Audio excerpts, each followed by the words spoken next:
Starting lineups are about to be introduced. We'll be back shortly here with Siegel versus North Gwinnett.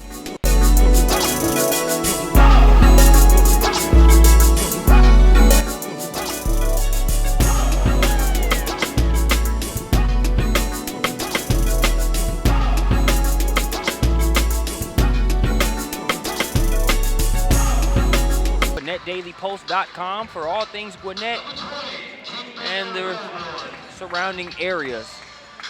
And specifically, be sure to check out Gwinnett Prep Sports. I always have a pulse on all things Gwinnett related to your sports program. And then last but definitely not least, CBA Sports. And I've got JL Hemingway with me on the mic. Hemi, we've got a nice nightcap coming up. We got the whole school versus Siegel. Football is good, but basketball is something special. Everybody in the gym anxious to get this kicked off. Coach Zach Smith got a squad once again this year to compete well. Has been at the top of Region 7-6A for the past few years. Talked to him a little bit before the game here tonight. He feels like, you know, maybe the talent that he has this year, maybe not up to the part of what it's, you know, been in the past, but certainly I know Coach Smith always does a great job with the X's and O's, always gets his kids prepared. This year should be no different. Bringing in an out-of-state, you know, opponent here with the Jared Cook Classic, tip-off classic here tonight with Siegel High School. You know, we're familiar with that Murfreesboro area, Marcus, you know, as we've done a couple of showcase opportunities up there in that area. You know, plenty of good talent, and this will be a good opportunity for Siegel to, you know, show what they can do, you know, here against one of Georgia's, you know, better basketball programs, you know, over the past decade, really 2 decades for that matter.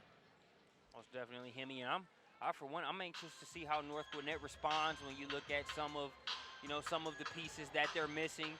You know, obviously Ahmad Kaver, a big part of their backcourt that was so potent last year. He graduated and I believe is signed on at Old Dominion. Right. But very solid piece. And then Tobias Howard transferring to IMG. And, right. You know, when you're a coach, you talk about knowing Coach Zach Smith. Coach Smith doesn't have time to worry about who's not here, and right. I'm sure he's not, but you still want to be able to see how this Bulldog program responds. Well, you know, we've talked about it a little bit, you know, in our previous broadcast. You know, these early matchups, you know, you get to figure out what your team is, you know, what your personality is going to be. And, you know, on top of that, they're also missing, you know, post player Malik Carter, you know, is, you know, out due to some violation of some team rules. So, you know, they're going to have to really fill in, you know, around that gap. But nonetheless, you know, this is going to be a good opportunity, a good early season test for Coach Smith and his team.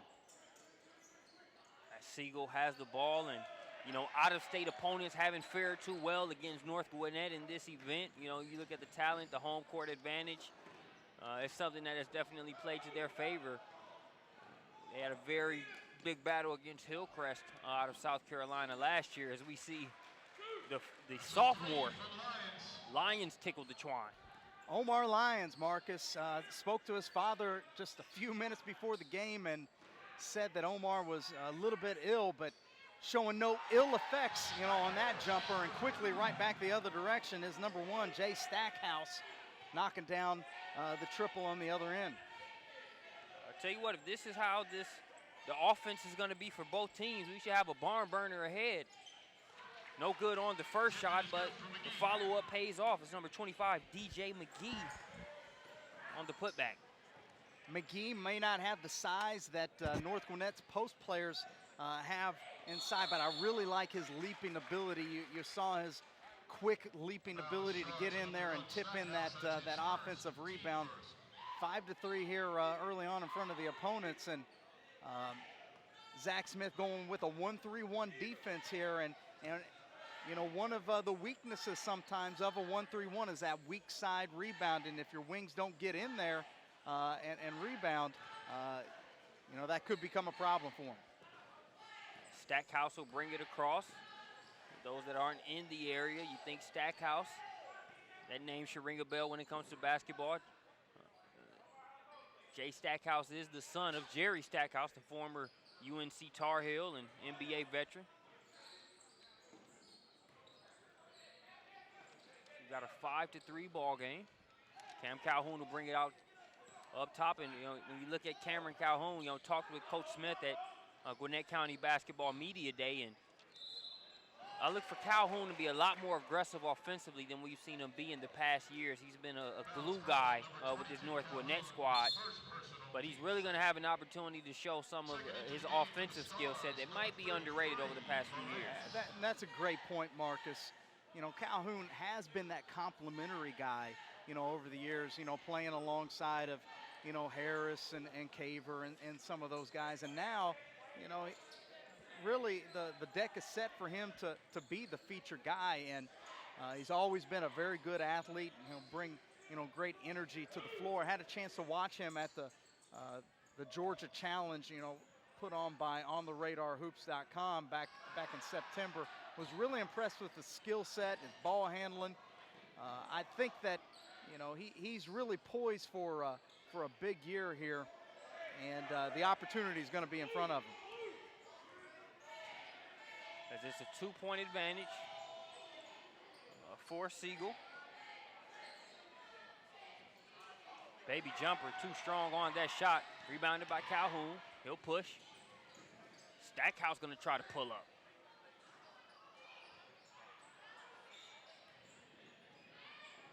Calhoun tips it to himself, trying to keep it in bounds. Looks like we're going to have a foul on the play. Foul is on number 20, Wellborn. That's his first. That'll be against Kendall Wellborn. That'll be his first foul. Stackhouse will be out of bounds, ready to inbound. Also into the game for North Gwinnett, number 5. And ladies and gentlemen, I apologize. I did not listen to the PA announcer on pronouncing this last name, so I'm going to refer to him as Daniel, and they're on the safe side. Unless you would like to take a stab at it, Hemi. No, sir. I'm not very good with those pronunciations. I tell you what, his first name is Daniel. We're working on the pronunciation of the last name, but he goes chest to chest and scores that last one. Could have easily been an and one where a foul was called, but no foul called, no foul needed. Big bucket there by Daniel. And right back at you, you see what Calhoun can do.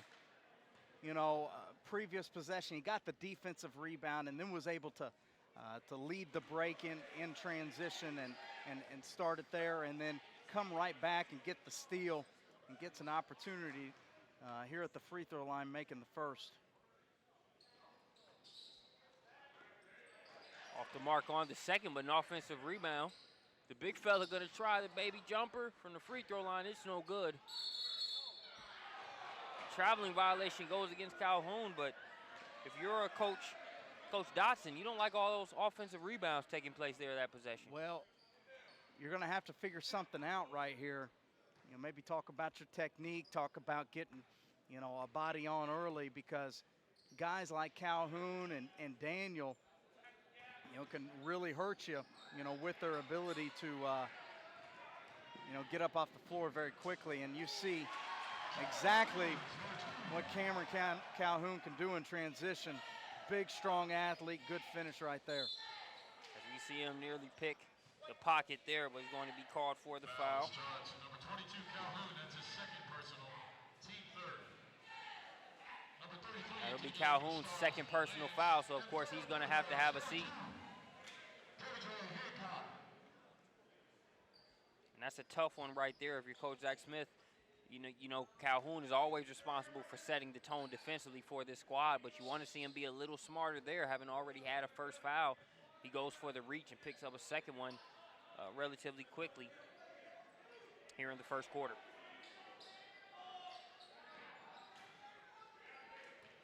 Yeah, that's one of those things that you might be able to attribute to, to some, early season, just not having a very good feel for the game. You've been playing a lot of pickup ball and, reaching in.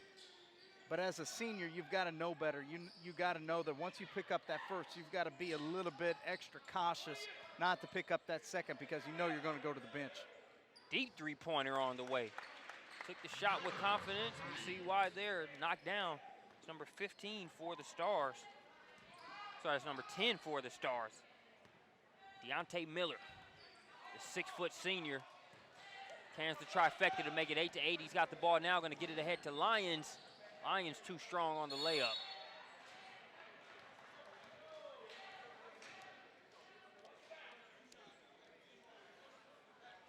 Oh, we're going to get a late foul right here. Not on Lyons, but I think on the follow-up right here.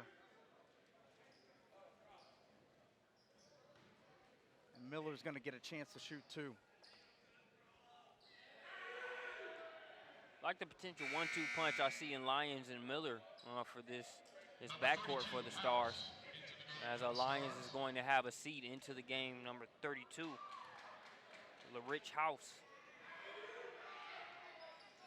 Talked about the flu-like symptoms being experienced by Lyons.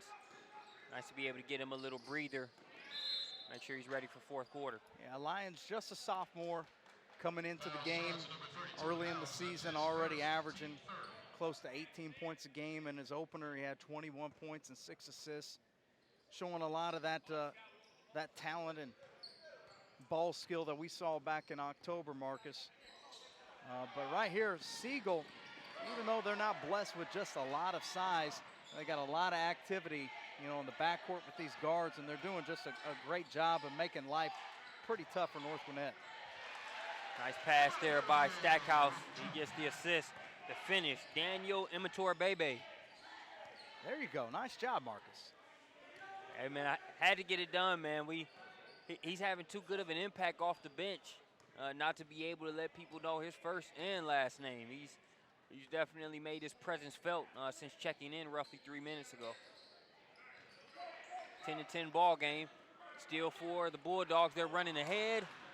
Stackhouse hesitated for a second and tried to put enough to make sure only his teammate could get it. It ends up being too far for his reach as well. That was KJ Hancock, the intended recipient. And again, you're seeing the 1-3-1 giving Siegel some trouble right here. North Gwinnett has some length. They're getting those arms up, creating some deflections, starting some transition opportunities. But again, you're starting to see some unevenness here, at least early on, with North Gwinnett throwing the basketball away, some turnovers. Those are some things that they're going to have to cut out if they plan on winning this game. Three-pointer from the corner, knocked down there by House. Good-looking jumper right there, and good offense there by Siegel. I see them screening the backside of that zone, you know, trying some different things to get their shooters some looks.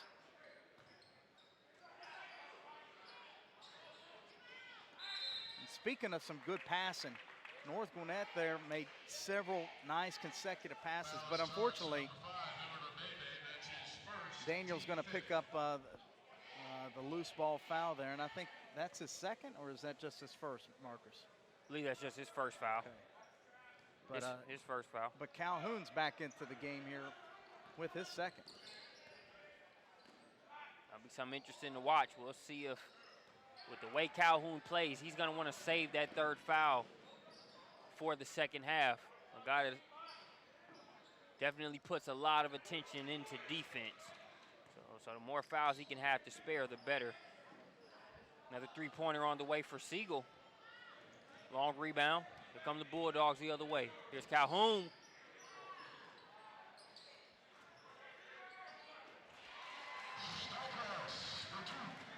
Good follow-up there by Stackhouse. Way to run the court there in transition.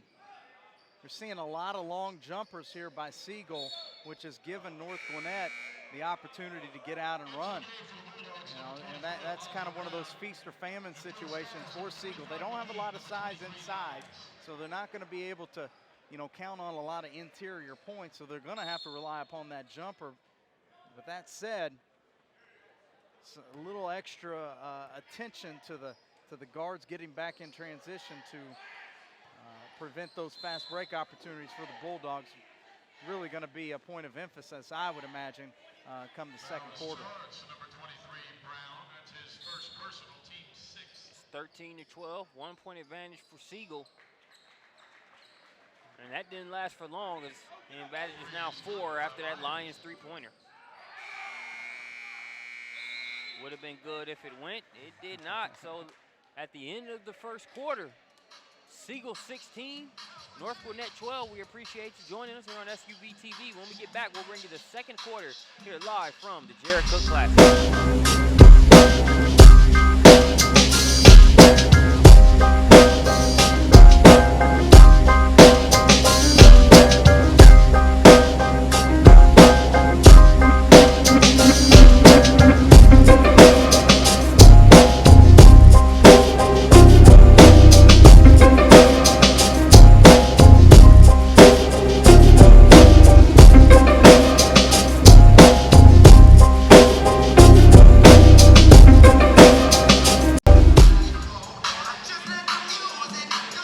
Thanks for watching the Jared Cook Tip-Off Classic. We want to appreciate some of the sponsors that have made this event possible, including Jared Cook himself.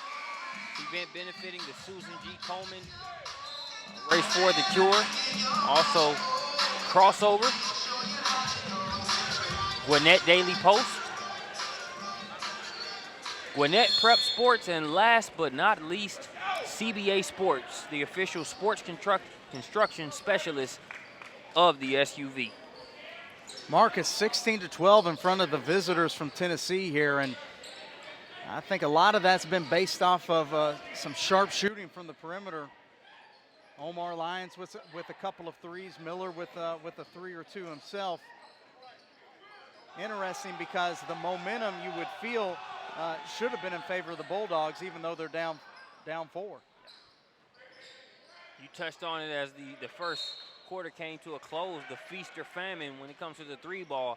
It's been more feast than famine for Siegel so far, but that's always something you have to keep an eye on. With so much of their offense being based on the three ball right now. Well, with that said, you know, North Gwinnett has had their opportunities, and a good flash there to the high post by number 3. Eddings, he can't get to go, coming the other direction. Stackhouse with the layup.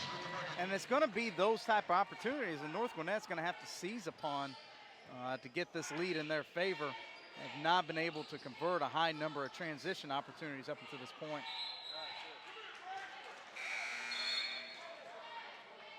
We have a couple substitutions. Number 10, Deontay Miller back into the game for Siegel. Checking in for North Gwinnett. Back into the game, Chick. Draw the foul, though.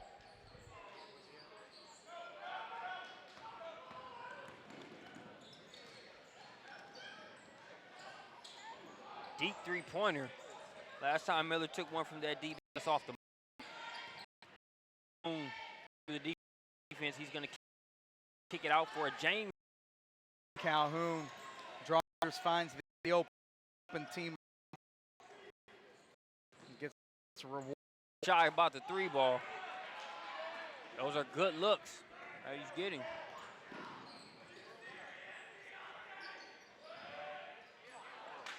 Calhoun nearly had another assist there. Just seems like he's getting to the middle of the floor at will right now, even though North Gwinnett hasn't been able to capitalize on it as much as I'm sure they'd like to. Well, I would venture to say that Calhoun is the best athlete on the floor right now, and he's a unique prospect in the fact that he's got front line athleticism, but he also has backcourt ball handling skill, and so right now he's really acting as a play creator, being able to facilitate and find those open teammates, you know, when he's got the ball in his hand. What his teammates are going to have to do, like James did, you know, just a moment ago, is to be able to capitalize upon that and hit some of those open jumpers. Yeah, you talked about frontline athleticism. Somebody that knows a thing or two about that. Jerry Stackhouse here. On hand, as we mentioned, his son Jay Stackhouse, a member of this North Gwinnett Bulldog team, is currently tied at 17 apiece here in the second quarter. Yeah, and Cameron Calhoun played with Stackhouse Elite, coached by Coach Stackhouse this summer. So I'm sure that the coach, Jerry Stackhouse, is probably giving Cameron a tip or two when it comes to playing the game, huh? Most definitely. That Stackhouse Elite team, they put together some of the more impressive performances that we saw during that spring-summer basketball season against some fields that were just loaded with shark tanks. you know, despite that strong North Gwinnett contingent that played for Stackhouse Elite, a player by the name of Brandon Ingram, who's not too shabby himself, also played on that squad. Five-star prospect as rated by BrandonClayScouting.com. Brandon's in the house here tonight, but join us for the second half. Got to see Ingram and all of that Stackhouse Elite team.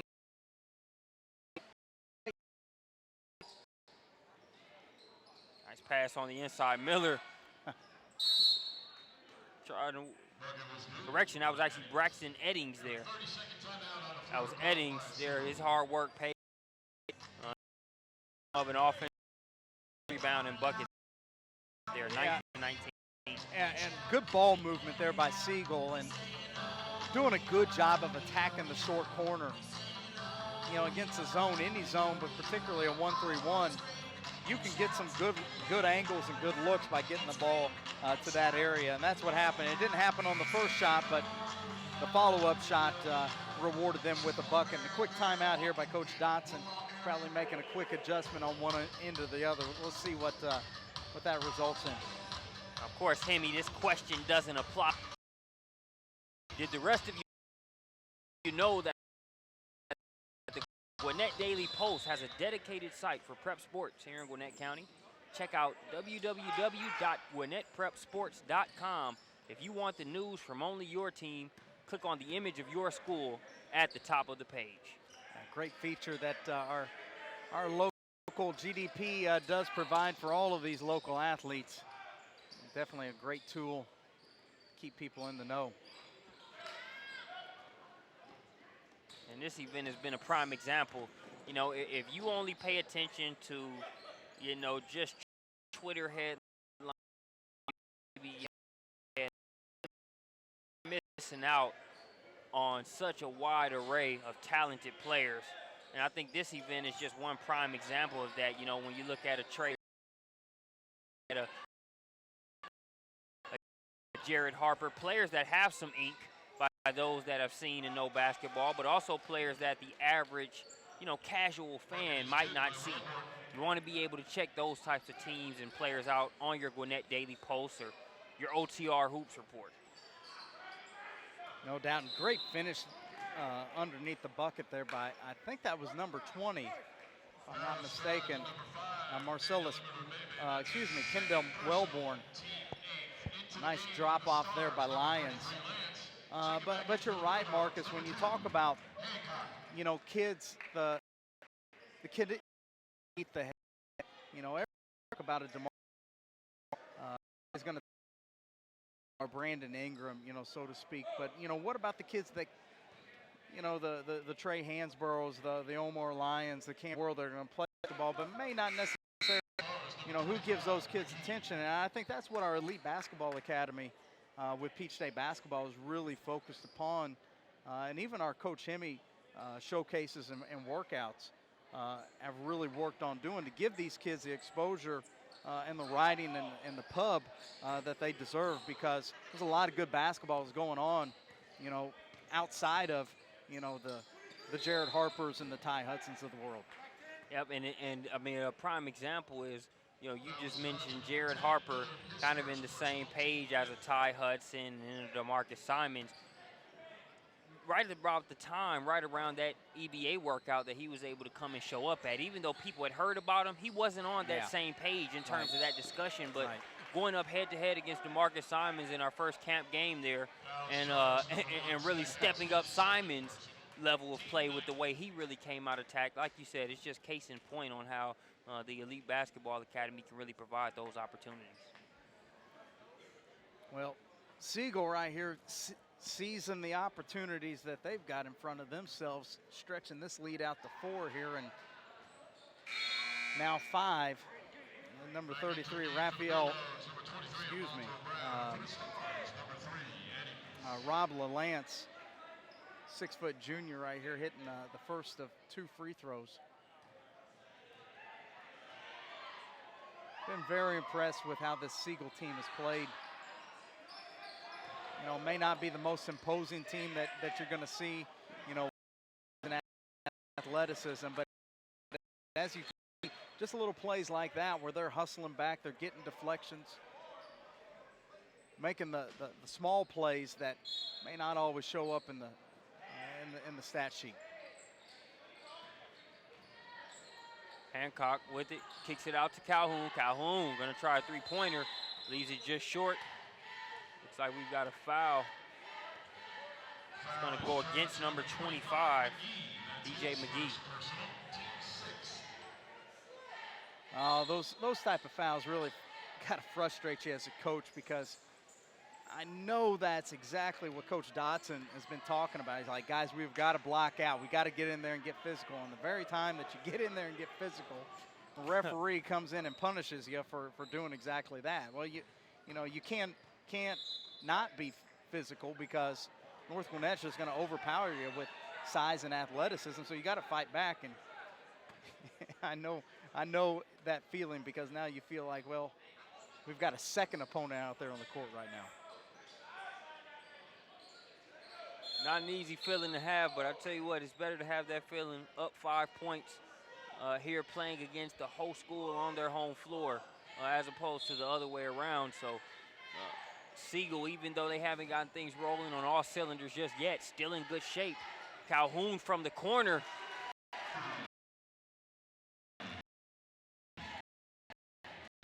Strike that one up for Cameron Calhoun. That's an area of his game that he's really polished out in the past 12 months. I remember being at the Jarrett Cook Tip-Off Classic last year, and I can't remember him hitting a three in last year's viewing, but he's doing. And that's in Eddings with another three-pointer.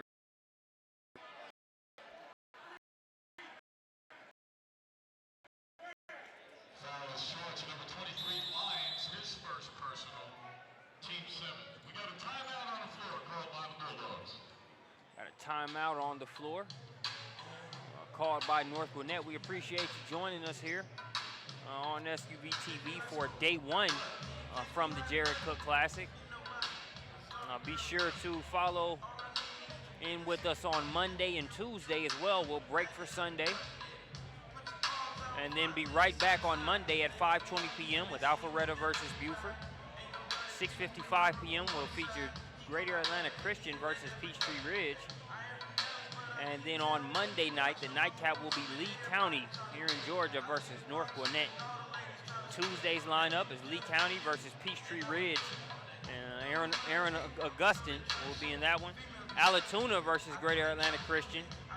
Two well-coached teams there. Hillcrest versus Buford. And last but not least, the game that will be our Tuesday night showcase game presented by SUVtv in conjunction with Peach State Basketball, Whitfield Academy versus North Gwinnett. Should be a good one, Marcus. Courtney Alexander, Whitfield Academy, right? Yes.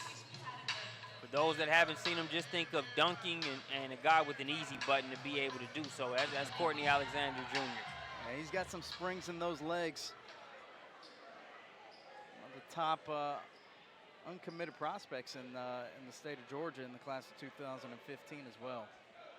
And with that matchup, just the program personalities in that matchup just really intrigued me, because you got a no back down team in North Gwinnett that really plays like their mascot in terms of the Bulldog in them, against Whitfield Academy, always one of the more physical teams really in the state every year. But back to the matchup at hand, it's a 5-point advantage for the Stars of Siegel, as Hancock's going to be fouled there. It's on the floor, but already in the penalty are both teams, so that's going to send Hancock to the free throw line. Get my first look at KJ Hancock here this evening, a junior. Good size, backcourt player here. You see him in transition, now shooting the free throw. And you talk about the departure of guys like TJ Harris, and we're going to have a substitution here because the big man has blood on him. Okay, I see what's going on. And Ahmad Caver, you know, Coach Smith is going to have to rely upon you know, guys like Hancock and Stackhouse to really fill in the gap of those guys leaving here. Hancock good on the second free throw. 24-27 ball game. Deontay Miller has it. We're just under the 2-minute mark. Rebound in traffic by Calhoun. Hasn't knocked away, though. Interesting call right there. You had 10 times the contact, I'd say, the previous 10, 12 seconds. And then I think the player's fingernail landed on Calhoun and a foul called there. Yeah, it's one of those cumulative fouls, you know. Yeah. I let 6 of them go, so I got to get you. Yeah. But again, you see good fundamental work there by Calhoun on that rebound, the pivoting, chinning into the basketball. Just the simple ball skill that it's turning him from, you know, whereas last year he was primarily a frontline guy, maybe a combo forward. And now he's looking much more like a wing, you know, even a shooting guard. He definitely can defend all of those positions at the same time. Yeah, and the way he would play out, you know, it was really easy to give him credit because, you know, like you mentioned, his MO was play defense, rebound, get to the 50-50 balls, do whatever it takes to fill in the cracks, be the glue guy, finish when I'm given the opportunity to do so. That was the scope of work, and rightly so when you looked at T.J. Howard, Caver, Malik Evans, Malik Carter getting his touches inside. Like you said, it made sense then, and you got to give a player credit when he's able to do that because that in and of itself can require some work. Yeah, no doubt, and it's not easy to be able to accept that role either. Yeah. You know, coach says, hey, don't shoot a lot, play a lot of defense, set a lot of screens, and pass the ball to these guys. Well, that doesn't necessarily sound fun, but, you know, what a great lesson. You know, you stick around, you do what you're supposed to do, stick on the court. Nice block there. And you end up in a primary role like Calhoun is this year. That was Braxton Eddings. Smacked that one out of there at last play. 3-point advantage for the Stars of Siegel. Deontay Miller with it. We approach the minute mark. Another 3-ball off the mark for Siegel. The big fella trying to get it ahead to Stackhouse. Stackhouse weaving through traffic. Nice. Used a little bit of his gridiron expertise there as he kind of looked like a back finding the hole, exploding through and finishing.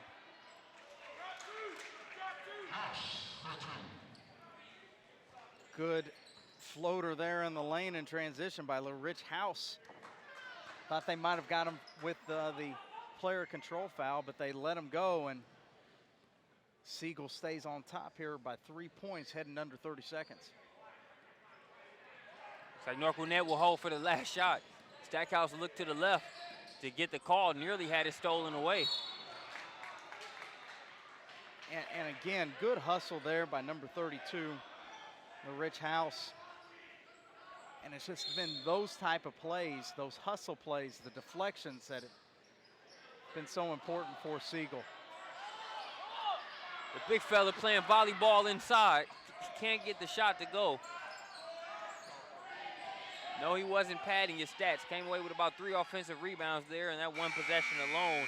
And that is going to send us to halftime. It is the Siegel Stars, the visitors, going into halftime with a 3-point advantage. We appreciate you joining us here on SUVtv. I'm Marcus Burnett. He's Jonathan Hemingway. Before we go to halftime, we want to thank some of our sponsors that have made this event and the broadcast possible. First of all, the namesake, Jared Cook. This event benefiting Susan G. Coleman for the Cure. Signed by the team, including Matty Ice. Also, crossover. Also, just a quick update, SEC score at the half. The Gwinnett Daily Post. You can check them out at GwinnettDailyPost.com. Specifically to Prep Sports, check out GwinnettPrepSports.com for information on all things Gwinnett with your different high schools.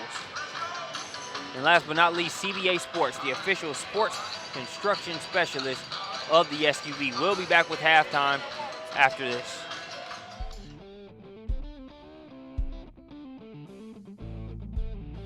Crossover intelligence for basketball can save you hours of time.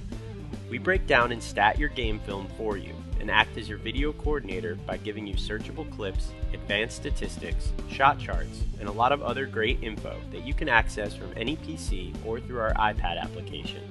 Just upload your video through the Crossover website, and 24 hours later, your film will be completely indexed and tagged.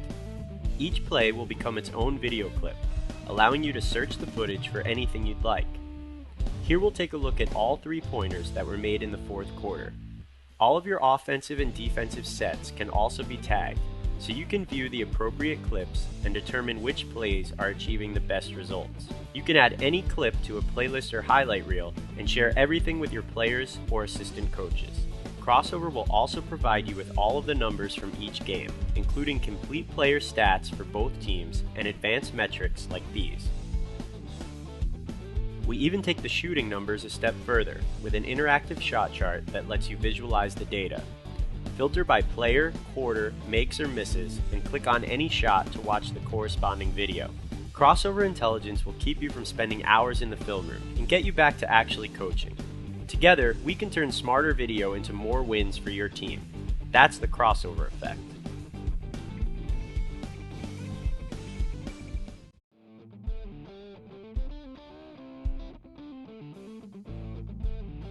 Crossover intelligence for basketball.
And we are ready to get back to the action. Third quarter underway. North Gwinnett currently trailing by 3 to the visiting Stars of Siegel.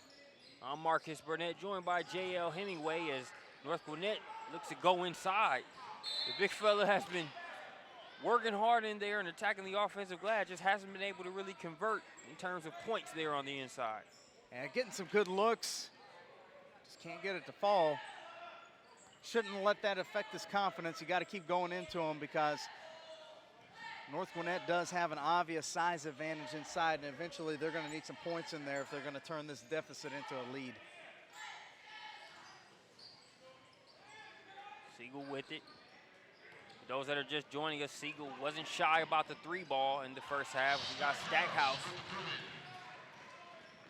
Might not get up there and fly like Pops used to, but it's still 2 points nonetheless. Well, it's been the transition game that if you were to give a check mark for the advantage to the Bulldogs, it would be exactly that, the transition game. However, they haven't been able to convert nearly the high percentage that you would like to see. But Stackhouse was able to get that layup to go, and they're going to need several more of those come here in this second half. Making the most out of that trip to the free throw line there was Deontay Miller. Interesting to see Siegel now back in the 2-3 zone.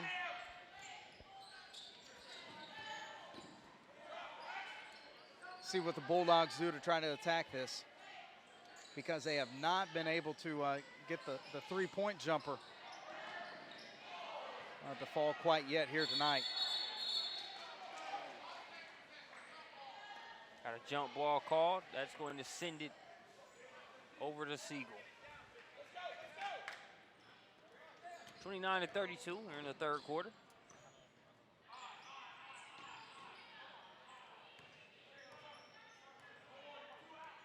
Gwinnett still in the 1-3-1. Risky pass. Lions has it. All over that is Stackhouse.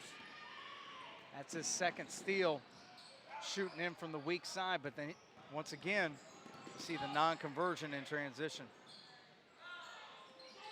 Tough shot. Working hard inside. That's the Rich House. Boy, House has been productive down there in the lane, hasn't he, Marcus? Yeah, he has. He's made his presence felt each time he's checked in. The big fella trying to shoot there along the baseline. He's off the mark, long rebound to Lions. Lions gonna drop it off, and it's finished by House. Good pass there by Lions. Good finish there by House. House, one of those undersized forwards, but bringing a lot of energy and converting a high percentage of shots down there around the bucket. And a good block out there by LaLance. Number 33 there in gray. Foul starts with number 21, touching.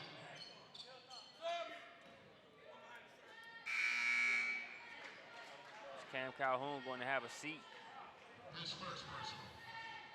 He'll get a breather into the game for North Gwinnett, number 2. KJ Hancock, as well as number 5, Daniel Immature Bebe. I've really liked Immature Bebe's play so far here today. I think he's been a bright spot for North with his hustle plays, his ability to finish when they drop it down to him inside. Like what I'm seeing out of number 5 here for North Gwinnett. Agreed, and his presence on the defensive end, I think, has been the biggest impact that has been made. He's had several deflections. You know, you talk about, Coach Rick Pitino back in his days at Kentucky. They used to chart deflections, much like you would, chart rebounds or steals or something like that. Daniel would probably be at the top of that list as far as stats go.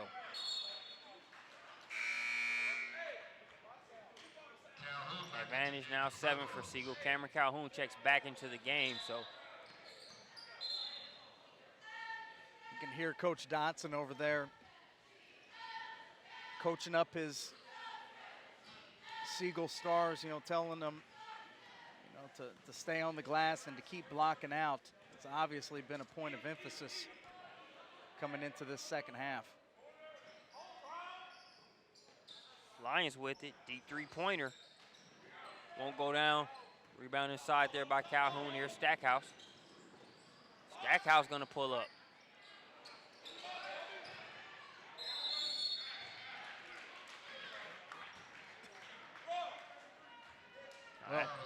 That's the specialty you see. You know, the offensive skill set. You know, we've seen certain areas where Calhoun has improved. We've seen other areas that, you know, the jury's still out. We're still waiting to see. But that's one aspect of his game that's always constant. The hustle, getting after it on the trip to the free throw line. Well, once again, you see the quick three-point shot there by Lions actually leads into a transition opportunity the other way for the Bulldogs. And it actually turns into a three-point play as Daniel gets the offensive tip coming off of the second free throw.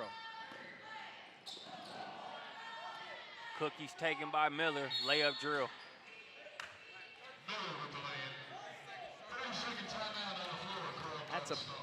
That's a big sequence right there for Siegel. You know, after the three-point possession, you know, the tip in by Daniel, to come down to get a bucket and then get a quick steal and another bucket now stretches this lead back out to 6. 32-38 with 3:56 left here in the third quarter.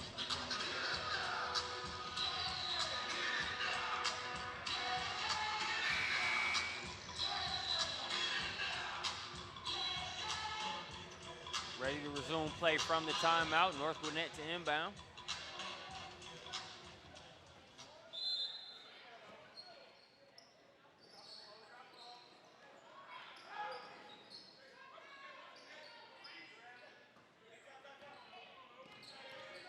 Stackhouse gets it across the timeline. Now here's Calhoun.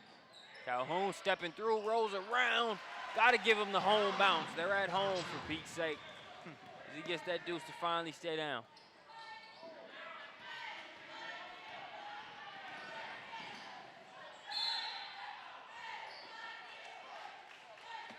Well, as the old saying goes, a missed layup on one end often leads to a layup on the other end, and that's what we see right there. Calhoun gets a layup on one end. Siegel actually does a very good job attacking in transition, but they can't convert that layup, and it actually leads to another transition opportunity here for the Bulldogs and 2 free throws. At the free throw line, KJ Hancock.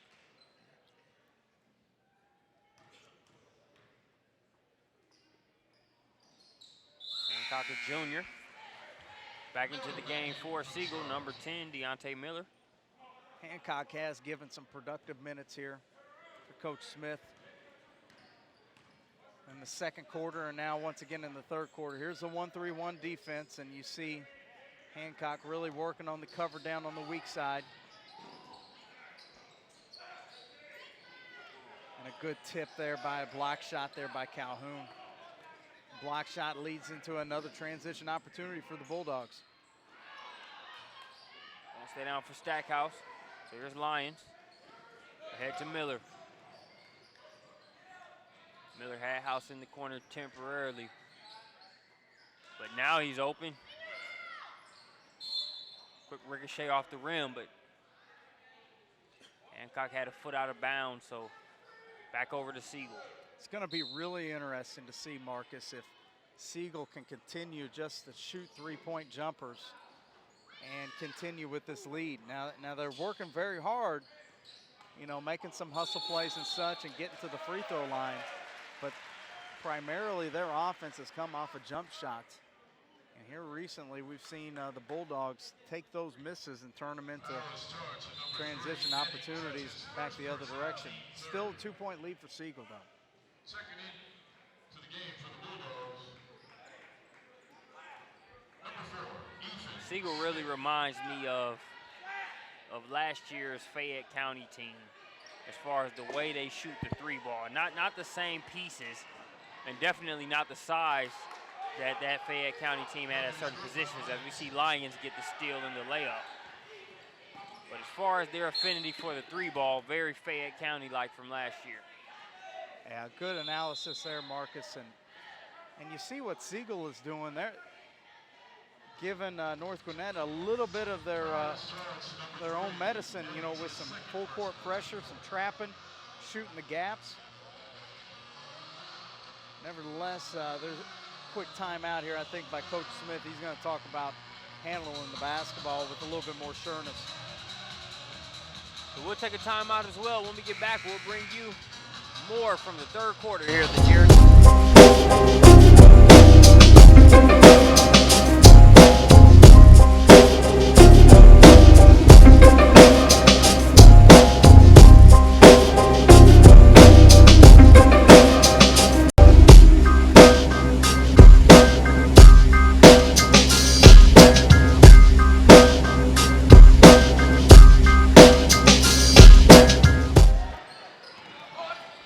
We are back to gameplay. Quick steal by Siegel, but Cam Calhoun hustles back to get his hands on that one. Now, Calhoun does a good job of hustling back and swatting that shot after the turnover.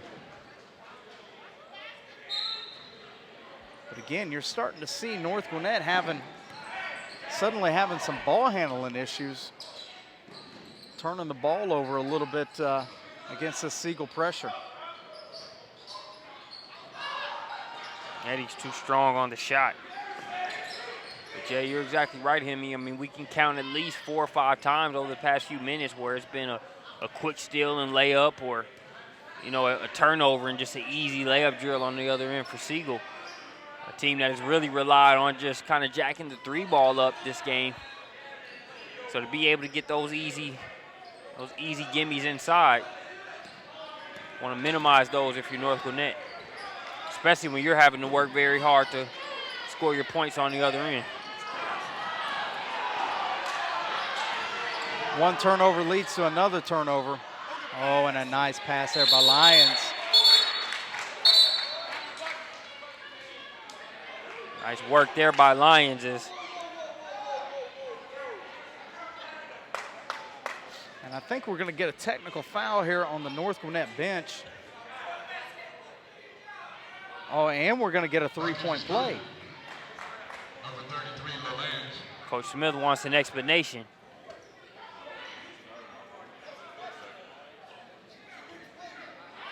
Correction, bucket was scored by number 23, Lions.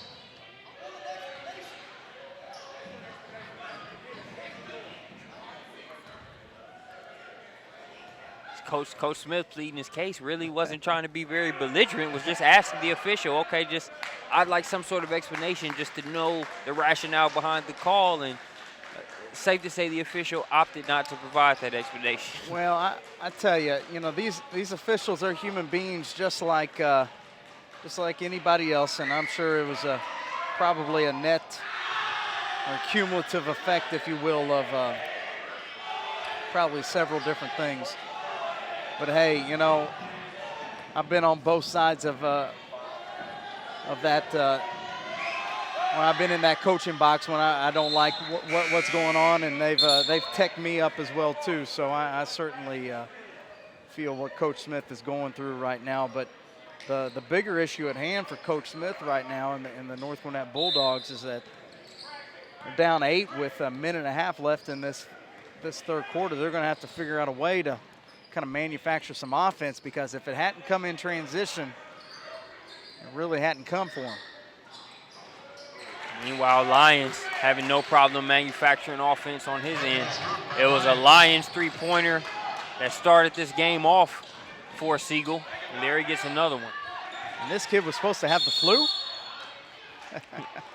Like we said, man, I mean, you don't want those symptoms, but the flu has seemed to help some guys on the court at different times. And it's funny when something like that happens, because I don't know about you, Hemi, but I've played under the weather in certain game situations, maybe not at Salt Lake City in the NBA Finals like like Michael Jordan.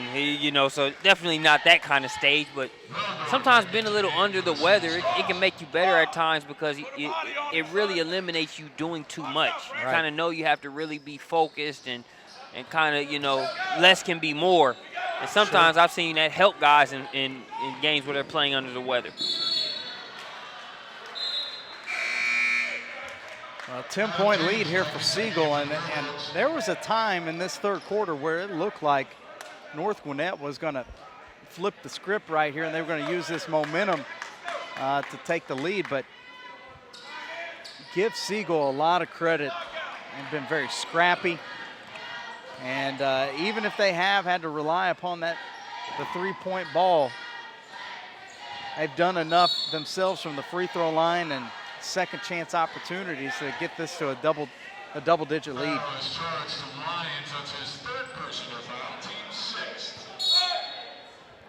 And not just a three-point shot is Omar Lyons, there, number 23 for Siegel. He's going to check out of the game. But you've seen that three-point shot at display, but you can also see him putting some of the skills and drills to work from that Coach Hemme workout.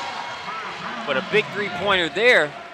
Nice sign off of the bench for Coach Zach Smith's North Gwinnett Bulldogs. That's Ethan Smith, the sophomore, with the three-pointer. Yeah, Ethan Smith, he just kind of has that feel about him that you think, boy, you better not leave that kid wide open, There's just some kids that they check in the game and you say, you know what, he's a shooter.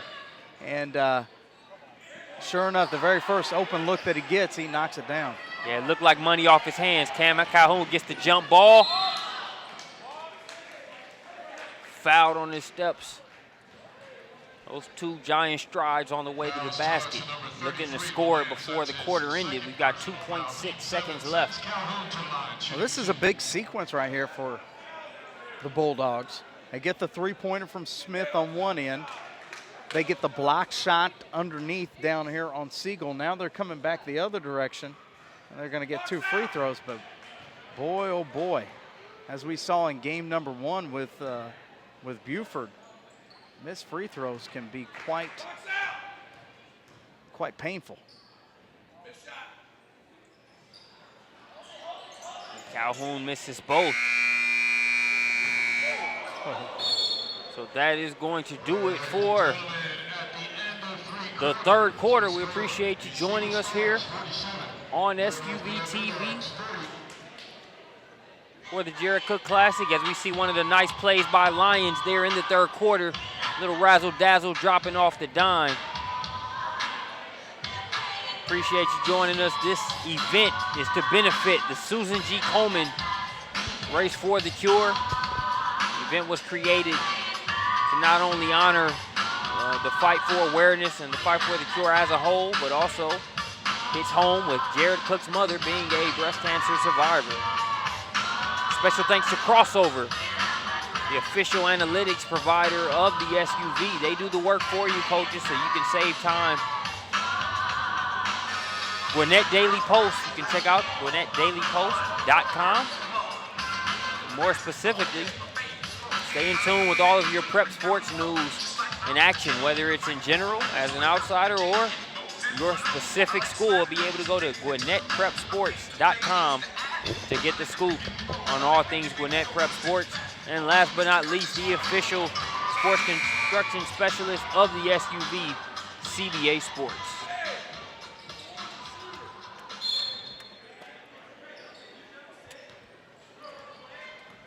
So we're ready to start the fourth quarter.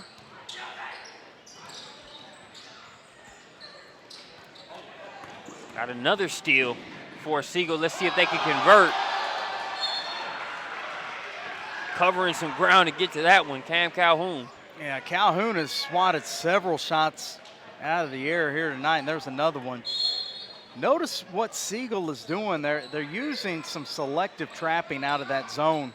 You saw the trap there on the wing, creating the deflection. They're not doing it all the time, but they're doing it at very key times and catching North Gwinnett off guard. And it's one of the biggest reasons why North Gwinnett has not been able to get in rhythm to be able to kind of dissect that zone, in that way.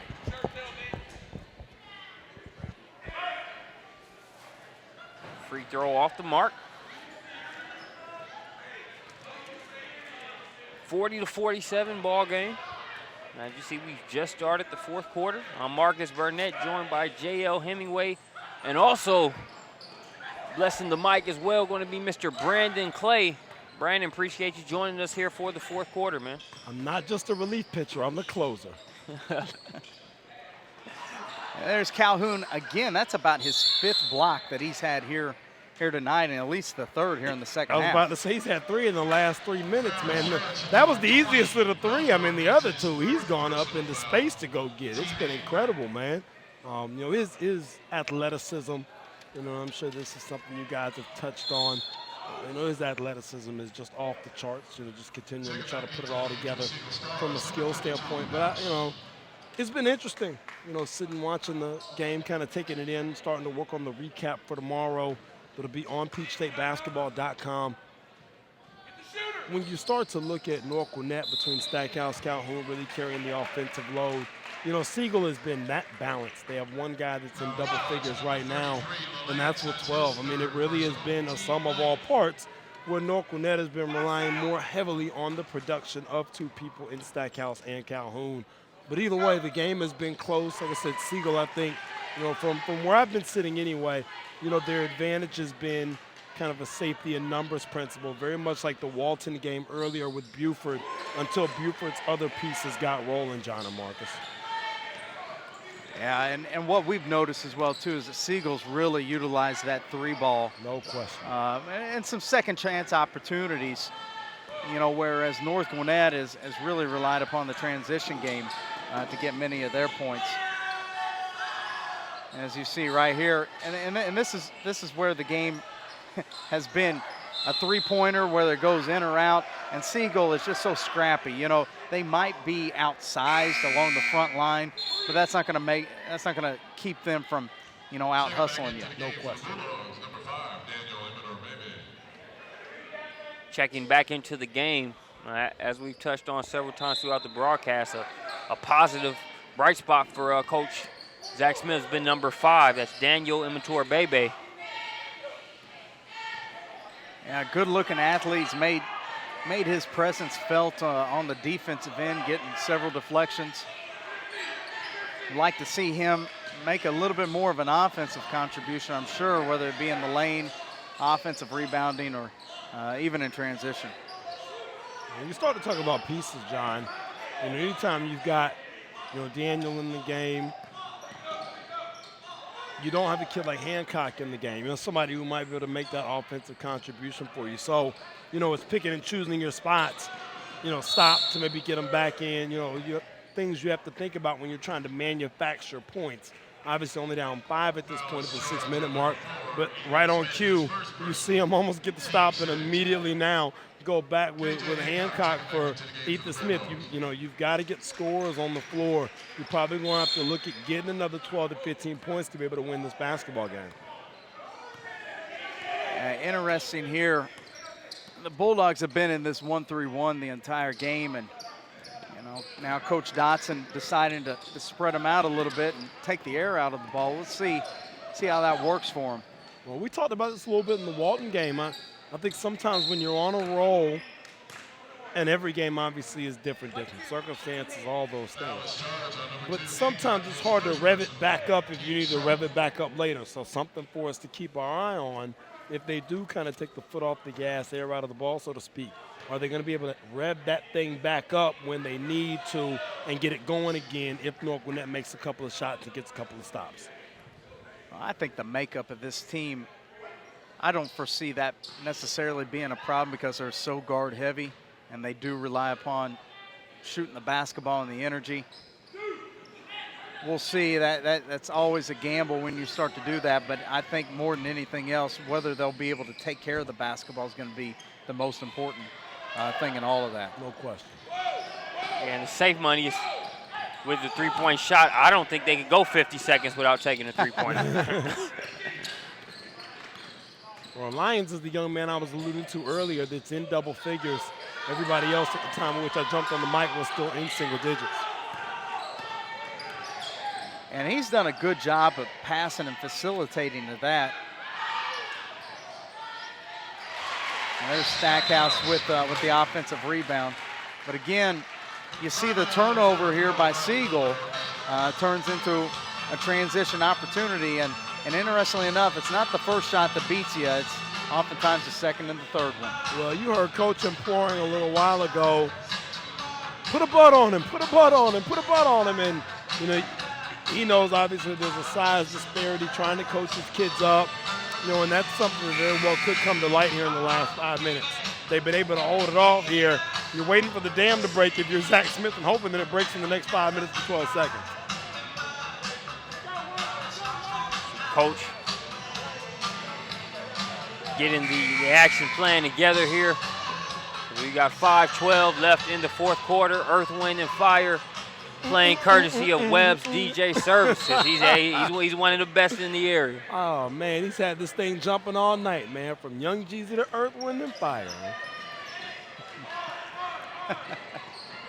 Quite a versatile range there. 5-point advantage for Siegel. He was just playing with y'all, man. That's sort of like your playlist on your iPod, isn't it, Brandon? Hey, man, a little something like that, man. You might catch that brand new Taylor Swift, man. 1989 on the kids' playlist, too, man. Don't put anything past your boy, man. Headed to the free throw line here for Siegel, number 3, Braxton Eddings, 6'3" junior.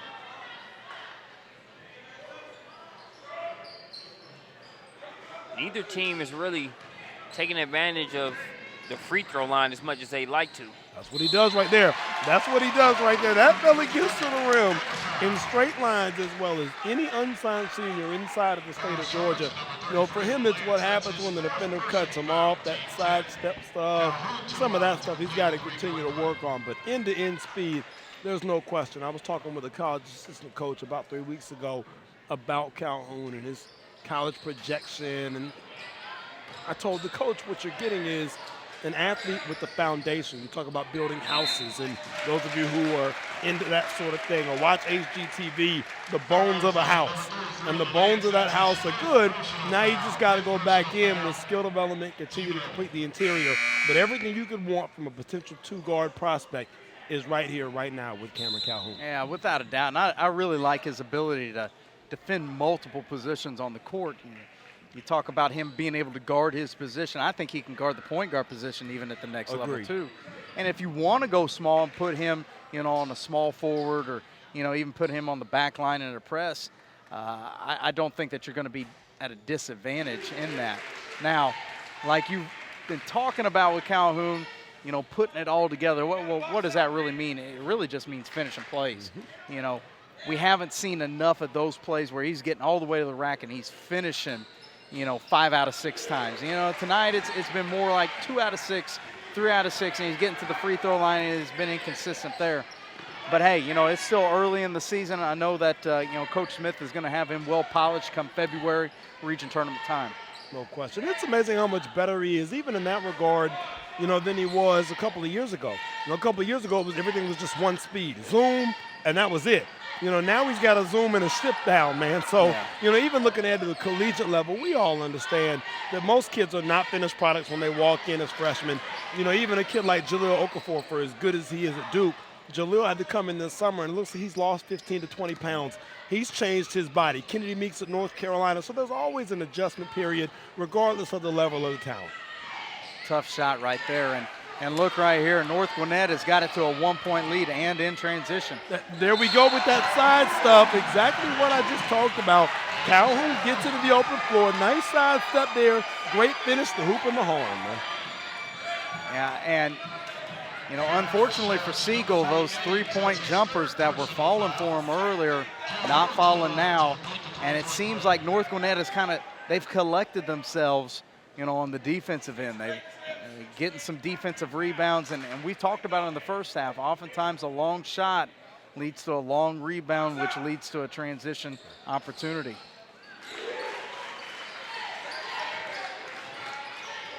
(49 to 51), 2-point advantage for North Gwinnett. Well, I think North Zone obviously has had, you know, something to do with the, you know, the shots here for Siegel, but I think even more so than that, quite honestly. Oh, as you see the cut there on Stackhouse, arm bleeding. They're going to get a sub for him. But Siegel got a lot of their stuff early on that first or second pass. You know, there weren't 2 or 3 ball reversals against the zone, and then all of a sudden somebody was just wide open there. A lot of what they were getting early was off push, transition, scramble, find, and then get a shot up. And there haven't been those opportunities here in the second half. You haven't gotten those same looks for Lions, you know, to be able to get those first, second pass three-pointers up. And as a result, the offense has kind of stalled out a little bit here in the last 5 or 6 minutes. As it looks like Stackhouse is all bandaged and gauzed up and ready to check back in. Well, it's been kind of a bloody game, man. This is the 3rd or 4th kid that's had to come out because of blood. The big kid from North had to come out. Oh yeah, man, it's been brutal. It's a nice shot there from Lions, man. Nice pure shooting stroke. Yeah, we've talked about Omar Lyons. You know, was with us at Wilson Central at the fall workout. I know you had some great things to say when you came back home. You were talking about him as one of the standouts of the young men. They got some great competition. I saw the video. Yeah, no doubt. Christian Simmons had those guys in there working, and boy, it was a good opportunity for some of those kids in Middle Tennessee to get some exposure. You know, much like these Georgia kids have been able to take advantage of with the Elite Basketball Academy, and it's really just an extension of what we're trying to do. Our overall purpose and goal is, to give these kids, we talked about it before, the Brandon Ingrams of the world with Stackhouse Elite. Hey, they're going to get talked about. They're going to get tweeted about. Courtside Cred is going to, do the highlights on it. But what about, what about the Omar Lyons of the world? What about the Trey Hansboroughs of the world? Where are those kids going to go, to get written on? Because they're going to be college basketball players. Who's going to tell that story? And I think myself and yourself alike, and Marcus with the video piece as well, beginning to tell those stories now. No question at all, man. What's the date for the CoachHemmy.com spring workout? Do we have that set just yet? Yeah, it's going to be March 23rd. It's going to be on Sunday at Riverdale High School. Awesome. That'll be great, man. Corey Barrett and those guys do a first-class job up there. It's interesting. The game got, for as good as it was a minute ago with Calhoun, the side, 2 side steps, and then finishing the foul. It got kind of disjointed after Stackhouse went out to get his arm bandaged up, Marcus. Yeah, it did. That was definitely a turning point, and we've seen play follow suit over the last few minutes. A great example of just being able to finish plays there by Calhoun, and a great floater there by Miller. That's at least his 2nd floater that he's hit here this evening. And now right back at you. Siegel's got the 1-point lead. Well, it's interesting. I know you mentioned the workouts, John. You talk about Miller, obviously a young man that, needs to be involved in that CoachHemmy.com workout series. Some of the younger guys from North Gwinnett that they've got going. We mentioned the Hancock. We mentioned the Ethan Smith. Those are some guys who will be getting invitations to the Elite Basketball Academy Top 40 workout. So plenty of diamonds in the rough here in this game. Guys who are showing their potential, showing what they can do. And we got a barn burner here, Marcus, in terms of your score, 52-51, man. With 2:11 left to play, we want to take some time to thank some of the events and organizations, groups I should say, that have made this event possible. Special thanks to Jared Cook. This event benefiting the Coleman G Race for the Cure. Crossover, the analytics provider of the SUV, the Gwinnett Daily Post, Gwinnett Prep Sports, with specific coverage of your high schools here in Gwinnett County. And last but not least, CBA Sports, sports construction specialist of the SUV. Back to the action. I think Coach Dotson just said that he was plugged in and been listening to the SUV during the middle of it all. Oh, what a heck of a play from that young man, Cameron Calhoun, as he goes up. Wow. That's big time right there. We talked about the foundation of the house, fellas. Man. That's a play that allows you to see what we're talking about. I know he's had multiple blocks. I think that was maybe the most impressive of the series. And at a critical time, too. Man. And then the nice pass ahead. Yeah. Great finish there by Hancock. And you see why I'm so high on the young man Calhoun. I know that he's got to continue to finish plays and do some things, but when you talk about available guys on the draft board at this time of year it's going to be hard to find too many guys that are much better than Calhoun inside the peach state. How many shooting guards can do what he can do on the defensive end? No. I mean, as good as excuse me, Marcus, as good as Ty Hudson is, Ty Hudson's not doing that type of stuff. No. I mean, that's elite level athleticism right there. He caught that pass from Ethan Smith earlier, and it looked like he should have been playing wide receiver in college, the way he went up and got it off of 2 feet, man. He's an extraordinary athlete. Good skip pass. It was, wasn't it? And a good shot. There's the clean 3 look that we talked about. Now, they didn't get that out of transition, but it's the first great look that they've gotten in a while. Both feet set, and of course, Siegel knocks it down. Fellas, let's take a look back at that Cameron Calhoun block. Man, I just want to admire this thing. Hold on. Because when you look at his plays, he's changed the game just in the past 3 minutes with the plays that he's been able to make there. We got a 2-point game. I can think of 3 or 4 of those huge blocks in the past 3-4 minute span. It's a difference maker in the game. No question. And what you give up at times, maybe the field goal percentage inside of 10 feet isn't what you'd love for it to be for a 2-guard perspective. That's what college is for. That's what skill development people are for. That's what the assistant coaches, I know I talked earlier about Andre Morgan at Siegel and Rob Burke. I know Rob used to work with Gannon. That's what those guys are for. You have to develop something at every level, Yeah. And so for Calhoun, the development isn't so much in the athletic ability or the ability to time and block shots. I mean, he's a shot changer and a shot blocker from the 2-guard position. That doesn't happen very often at any level. So when you can go and get that late, you got to take that late. Yeah. And for that matter, we talk about being able to create plays at different levels. Are you a shooter from beyond the arc? Are you a pull-up jump shooter, or can you get all the way? There are not too many guys that can get all the way to the cup like Calhoun does. No question. And you see him here, and he's handling the ball as a lead guard, for this team. And this may not be his natural position. He's being asked to do that just because of the makeup of this particular team. We talked about Harris and Caver, moving on, and now there's a spot now where somebody's going to have to fill in, and it's been interesting to see him step into that role. He's done a good job. I mean, at the end of the day, in a game in which North was down right around double digits during the course of the 3rd quarter, Calhoun has been the name that we've consistently gone back to. Stackhouse obviously has had a couple issues with the gauze and the tape. Hancock has done a good job, but offensively, those are the 3 guys that we continue to mention play in and play out. And ever since Hancock's insertion back into the game at about the 5.5-minute mark for Ethan Smith, North Gwinnett has been better for it in terms of being able to convert offensive possessions and scores. Seeing Siegel use a little bit of clock here. Looks like they're all practically planning to hold it until they get the last shot to crack this tie at 55-55. We've got about 30 seconds on the clock, as you see there in the upper left part of your screen. I like this by Coach Dotson. Agreed. Go ahead and take the air out of it. Make sure that you get the last one. And he's got some pretty reliable guards that aren't going to turn it over. Lions, deep 3 off the front of the rim. It's going to leave time for Calhoun to attack here. Oh, no. Loose ball. Play is going to be made. Short, and it looks like we're going to have overtime here in this one. Well, Siegel got an open look. I mean, you can't argue with that. And then North Gwinnett gets their opportunity coming down the other direction. We're going to go to overtime, Marcus. So we'll take a short break. When we get back, we will bring you the overtime period here at the Jared Cook Classic. We need more time to decide this one between Siegel and North Gwinnett.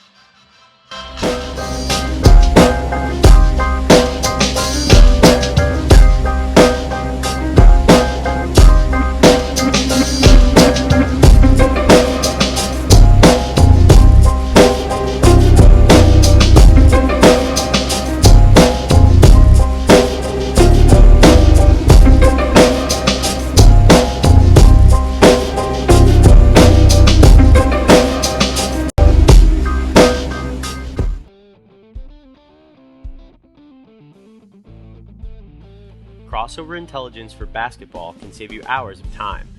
We break down and stat your game film for you, and act as your video coordinator by giving you searchable clips, advanced statistics, shot charts, and a lot of other great info that you can access from any PC or through our iPad application. Just upload your video through the Crossover website, and 24 hours later, your film will be completely indexed and tagged. Each play will become its own video clip, allowing you to search the footage.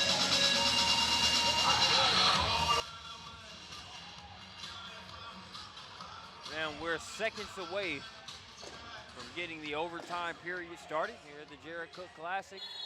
Siegel and North Gwinnett.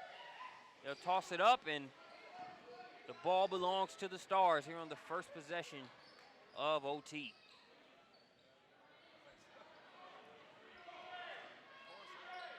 I'll tell you one thing about Lyons, Omar Lyons, number 23 there for Siegel. You do not have to coach him into being a go-getter or not being afraid of the big moment. The sophomore is not afraid of it at all. No, he wants those shots, and you can tell even at an early age, he wants to take that shot. Maybe should have waited another 4 or 5 seconds before he released that last one, but nevertheless, we're gonna play 4 extra minutes. And I think with the way Lyons plays, one thing I've noticed, I look at the body language of his teammates and his coach when he takes certain shots and does certain things as a sophomore here in this system. And the body language really tells you the confidence that not only his teammates have in him, but his coaches have in him. As we see the big fella, he's been working hard on the offensive glass all game. The big fella finally gets one to go inside. And a big one too here in OT.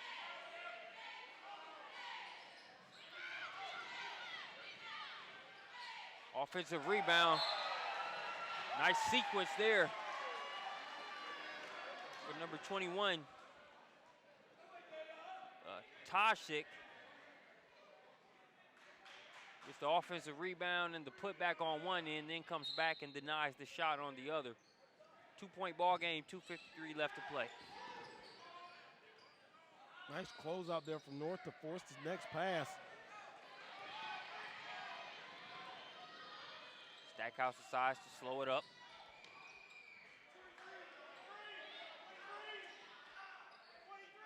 North Gwinnett there. They've got the JV student section in tonight. That's the line of the night, man. We should shut it down and just go home. That was good. Looks like Siegel going to go with a little man-to-man defense right here. I like this set right here from Coach Smith, but Calhoun a little out of control. Going to get a player control foul. That's his 3rd personal foul. Big possession right here for Siegel. You don't get too many possessions in OT, and you've got to make sure that you make the most of all the opportunities, especially here with only 2 minutes to go now in OT.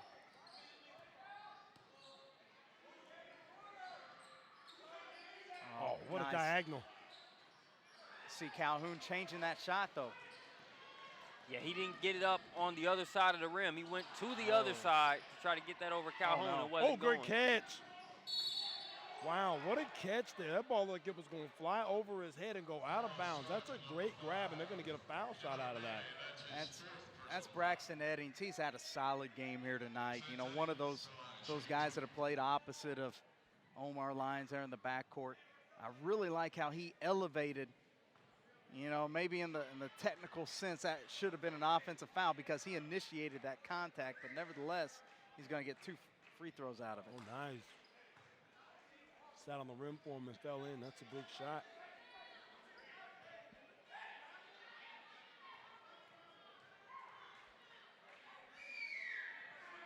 Second free throw on the way. Bounces around. Stackhouse with the rebound.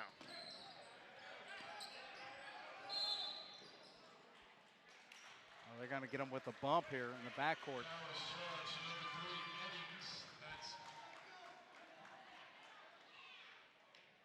Close call there. As Siegel was giving North Gwinnett some trouble as far as getting that across the timeline. Eddings, that'll end the night for him.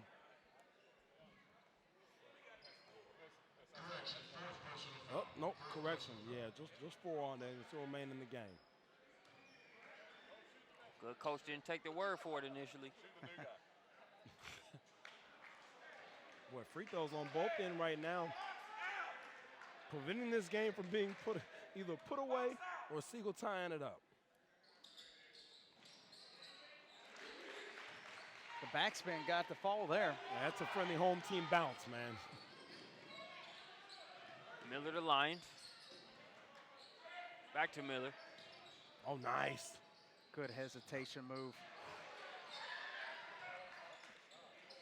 Can't say that Siegel hasn't had their opportunities here. No, that was a great move, and it's funny the way that ball came off the rim is similar to what we were talking about earlier with Calhoun, not finishing. I mean, putting himself in a position, ball just not being kind for him. Hancock up top to Stackhouse. Now it's the Bulldogs thinking about taking the air out of it.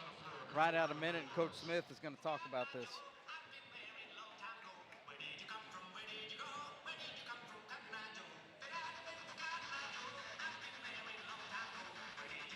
So we'll take a timeout also. In the meantime, words from our sponsor, Crossover.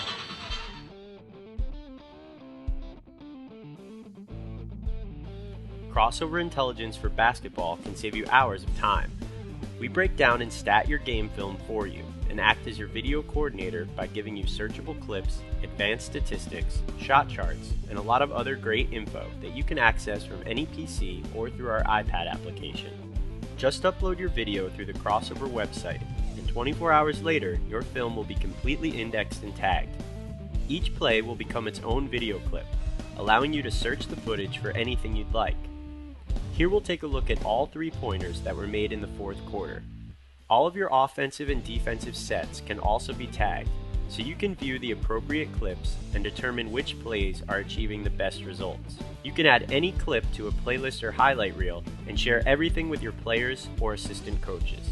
Crossover will also provide you with all of the numbers from each game, including complete player stats for both teams and advanced metrics like these. We even take the shooting numbers a step further with an interactive shot chart that lets you visualize the data. Filter by player, quarter, makes or misses, and click on any shot to watch the corresponding video. Crossover intelligence will keep you from spending hours in the film room and get you back to actually coaching. Together, we can turn smarter video into more wins for your team. That's the Crossover effect.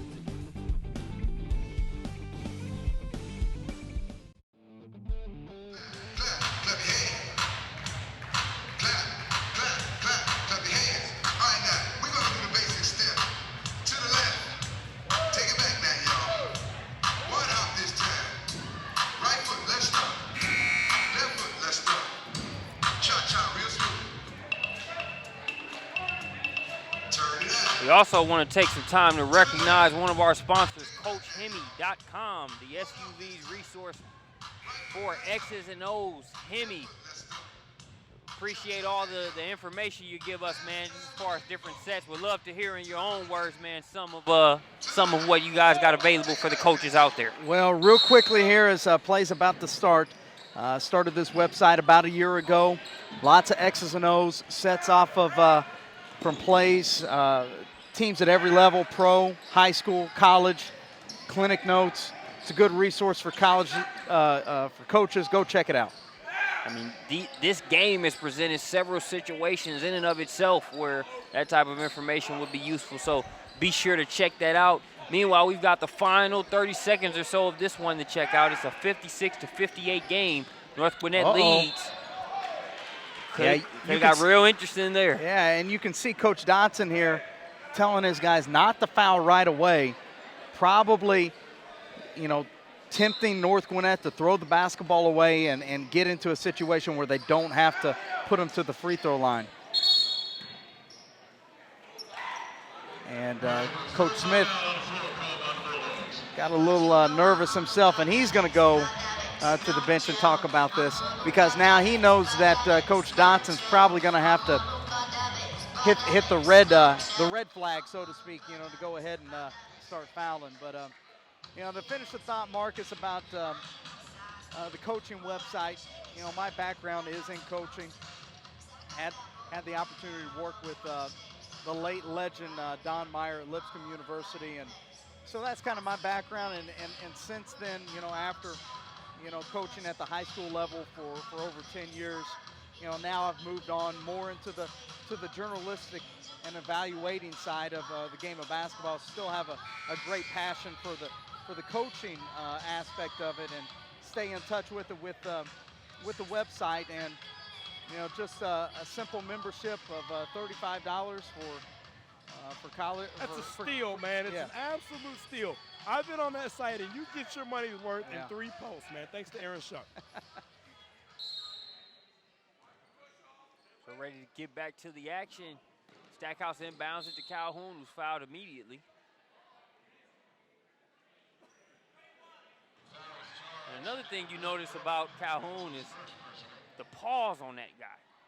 You know, really puts you in the mind of a Rajon Rondo, and also very similar to Marcus Stroman, player out of W.J. Keenan there in South Carolina, player that, you know, those outside of the Southeast may not have heard much of, but really known for those large hands, which we all know can really be an asset for those looking to play at the next level. He really does. And he takes that ball and he just in his hands. And he's starting to knock down these free throws with a little bit more consistency here in overtime. And he got on a roll there late in the 4th quarter. Those nice couple of finishes. I mean, he really has been the integral key to this North Gwinnett play here in the past 10 minutes. Not only to cut the lead, but to take the lead back, even here in overtime. That was Deontay Miller once again with a nice runner down the lane using the glass. And in a situation like this, all it takes a lot of times is one mistake, okay? Even though you got the 2-point lead, you still have to make plays. We talked about this in the Buford game late. You have to make plays to win games. You know, just because you've got a 2-point lead with 20 seconds doesn't mean the game is over. You've got to execute several different things well in a row. You got to set a screen. You got to inbound the ball. You got to protect the ball. You got to make another good pass, and then you've got to, you know, wait on the foul, and then you got to go to the free throw line and convert a couple of free throws. If any one of those things goes wrong, you put yourself really vulnerable to lose at this particular moment. So, you know, that's what Coach Smith is probably imploring his guys to do right now. It'll be interesting to see if they can come out and execute it. Siegel has come out with intentions of making North Gwinnett try to protect this ball and put them away at the free throw line if they're going to get away with this.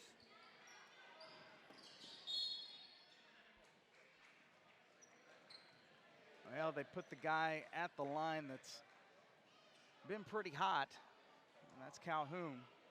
Well, he's going to have a chance to earn his money right here, you know, in terms of our broadcast. And obviously a lot of the last 10 minutes have been centered on the play of Calhoun, and rightfully so. These are the types of shots that you got to make to be the leader of the pack.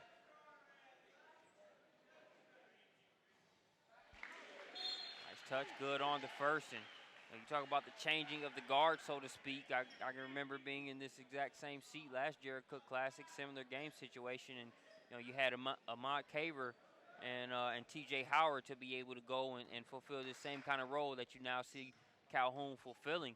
So far, so good, as he's made his last 3 free throws here in crunch time. Make it 4.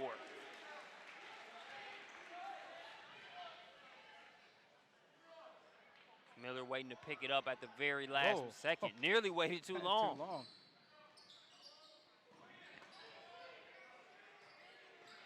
Taking a lot of time to get a shot up to be down. That's great defense by North Gwinnett. They closed out on all 4 shooters there on that possession.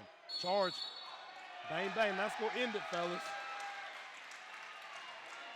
You can't defend that any better. If you're Zach Smith, when you go back home and you watch that tape, they closed out on 4 different shooters. Yeah. Give up the second chance rebound and then draw a charge. Interestingly enough, they have a pregame closeout drill that simulated that exact same situation. You got to love those game-like drills. Hey, man, there's nothing like what the front of their jersey says. North Gwinnett Bulldog pride. I feel it run through my body sometimes still, fellas. And that'll do it, as the faithful for the Bulldogs can go home knowing that they took the victory. That'll do it for tonight. We appreciate you joining us here for day 1. Be sure to stick with us Day 2 and Day 3 starts up at 5:20 p.m. on Monday.